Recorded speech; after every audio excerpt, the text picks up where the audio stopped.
Hey everyone, I just want to give a little bit of a small discussion or a small lecture on groups as we're looking at groups and then deviance this week.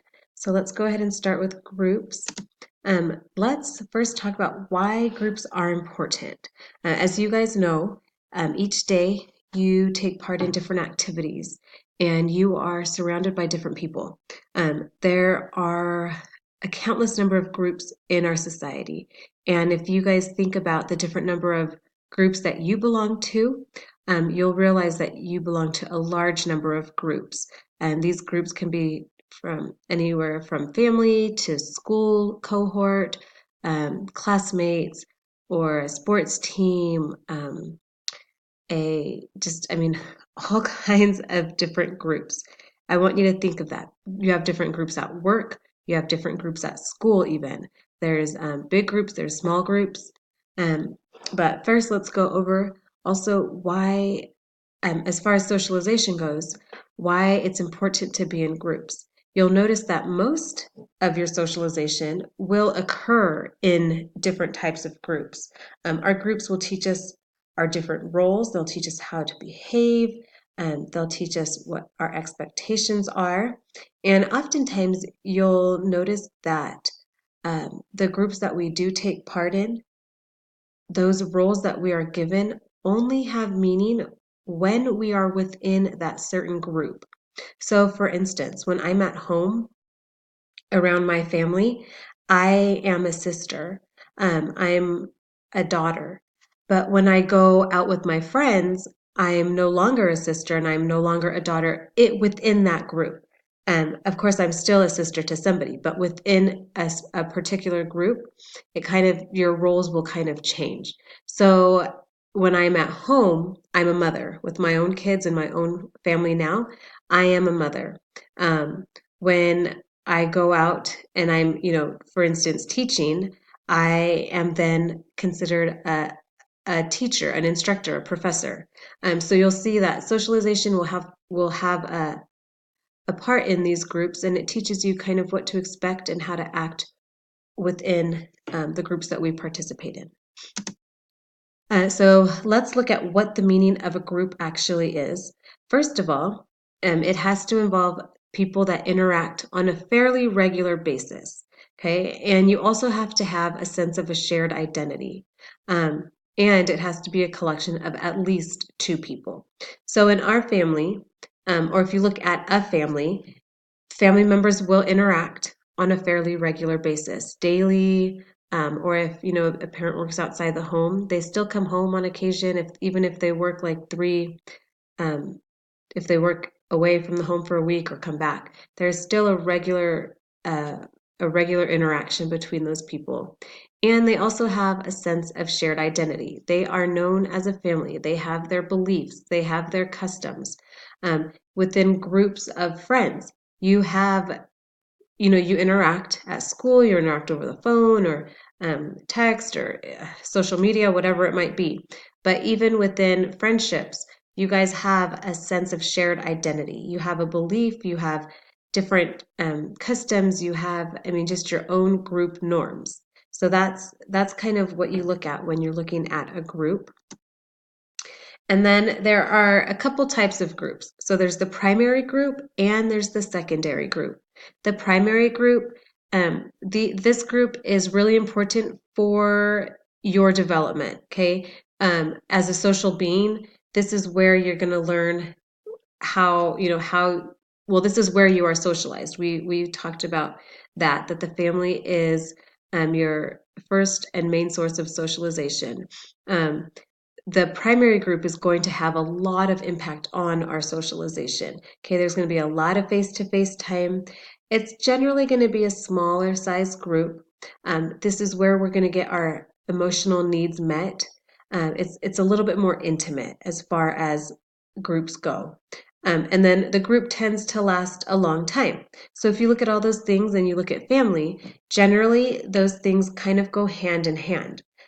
Your family's going to be there when you need something. You can talk to them. They'll be around for a long time. a lot of face-to-face. You're living with these people. There's a lot of face-to-face time, and generally small. I mean, maybe some people have a family that's about 20, but I mean, generally a smaller size, and it's a more intimate setting. The secondary groups, these are larger groups. They're a little bit more impersonal, and these groups can get together for a time limited or a specified goal. Okay, a time limited length, or it could just be formed around a goal or a purpose. These are often more role or task oriented, and the relationships between these individuals, they aren't emotional like they are in the primary, but they're more based upon calculation about how are we going to get our needs met? What can this group do for me? And what is the meaning of this group and what am I going to get out of it?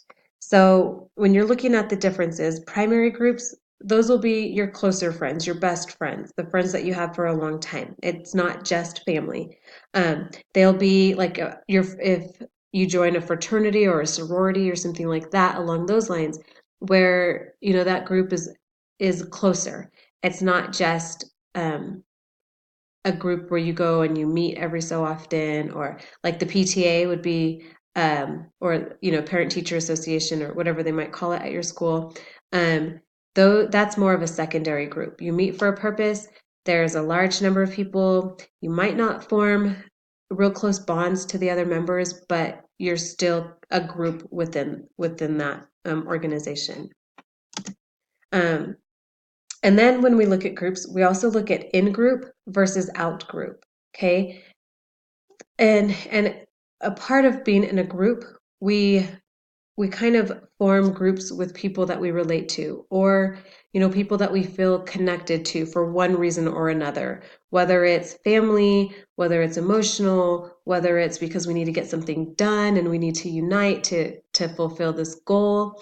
But we generally meet up or connect with those people that we feel comfortable with, that we can kind of coordinate with. So naturally, you create kind of an inclusion and an exclusion. And that is basically what in groups versus out groups are. Your in group are the people that you're going to be, that you're going to include. You feel like you're part of them. It's the we. Okay, your out group, those are going to be the other people, the they.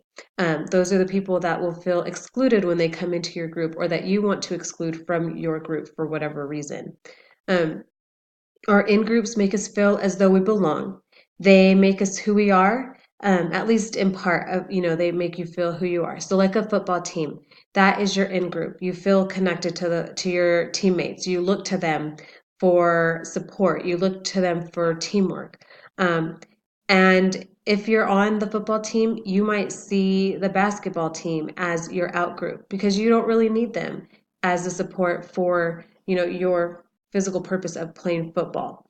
When you're friends in high school, it's really easy to kind of see this. You have your groups of friends and you have the other people. You look around and you see all of the other groups that are in the school. I put a clip this week and it shows from the movie Mean Girls. It kind of shows as they go through the cafeteria and it goes through all of the groups, and you can see that those, each group itself would be the in groups and all of the other groups would be considered the out groups. I think it's kind of funny because it really demonstrates what high school is really like. Our our in-groups and out-groups are seen in both primary and secondary groups. Just because we have a primary group, it doesn't mean that the primary group isn't going to have kind of like the in and the out. You have the in-group and the out-groups in both primary and secondary groups. So how do you think, just posing a question here, how do you think the formation of groups plays into all the isms? And by the isms, I mean racism, sexism, ageism.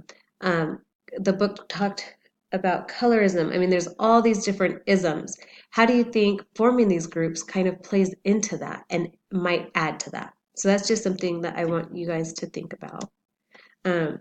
Reference group is another important thing, and the reference group is what we use to see how we measure up against other people. Um, there are multiple groups, multiple reference group. You don't just have one reference group. You, for instance, if you're, let's say my husband, he is a father. He might look to other fathers for how he should act in his fatherly role. He's also an older brother. He might look to, at how other people act in their role as older brothers. In his career, he has a different reference group. With his friends, he might have a different reference group.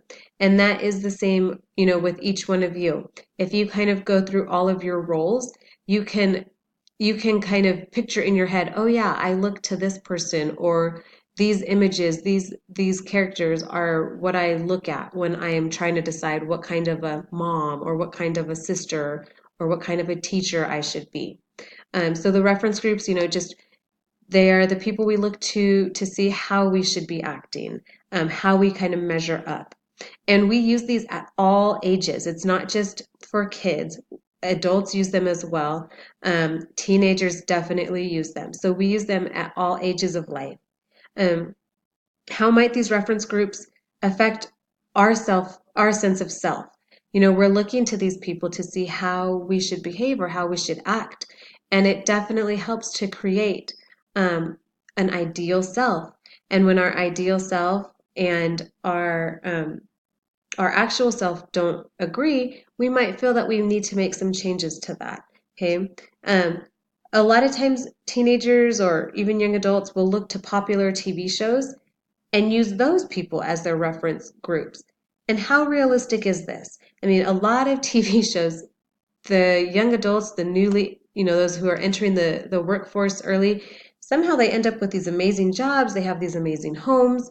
And is it really realistic to use those types of people as our reference group? What does that do to our sense of self? And how does that affect the way that we're socialized? Those are just some things that you guys can think about. Um, Conformity. Conformity is just talking about how well we follow the norms or group expectations. It's not always fun to stand out, and oftentimes, we'll do our best. We'll kind of tone things down to just kind of fit in and go with the flow. And that is just how we conform. The Solomon Ash study that you saw in the book, that you read about in the book, he talked about two main causes of conformity.